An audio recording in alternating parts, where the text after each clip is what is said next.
When dawn broke over the Indian Point power plant, it seemed like the start of just another uneventful day. But not for Carmela Fasciola, who gave her son Rocco the usual goodbye hug as he boarded the school bus. The Fasciolas live on the edge of the Con Edison property, and they say they live in constant fear that their worst nightmares of a nuclear disaster will one day come true. Today's mock disaster drill did anything but allay those fears. We're petrified because, especially since that Pennsylvania thing, 3 Mile Island, that it can't happen. They're telling us it's a trial, it's a, practice run, and who's to know, You have to believe what they're telling you. Mm-hmm. Where are you going to go? We're a family of 5, 3 children. You just have no choice. You just have to hope for the best. Well, if you live under that constant fear, why don't you sell the house and move? Who's going to buy my house?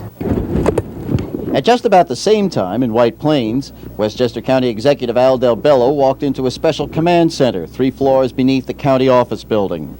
For most of the day, as the mock disaster would become more grave, the center would be filled with more than 100 county and state officials coordinating the simulated emergency. Months of planning had gone into this drill, inspired by the real disaster at the 3 Mile Island nuclear plant 3 years ago this month.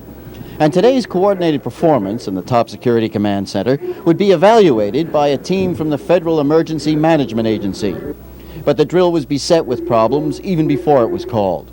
In the event of a real full-scale disaster at the nuclear plant, the 280,000 people living in a 10-mile radius would have to be evacuated.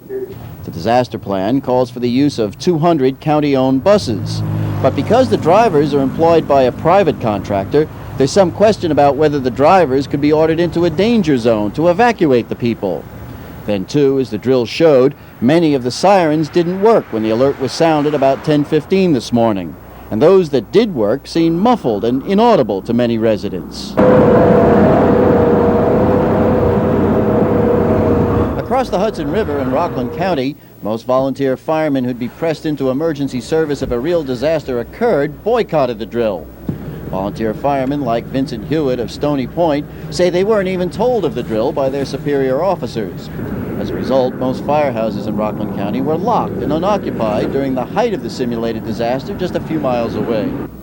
Fire officials explained the boycott by saying their men lacked the necessary training to cope with such a disaster, and that many of them simply couldn't get away from their jobs during the weekday. This, to Del Bello's way of thinking, pointed up a major deficiency in the emergency plan. Under the law in New York State, the way it is today, even in a case of emergency like this, there is no central authority over police and fire services. And in order to coordinate, if it was the real thing, a massive number of people, maybe 7,000 emergency forces, you need a boss. One person has to command them. We're going to appeal to the state legislature to change some state laws.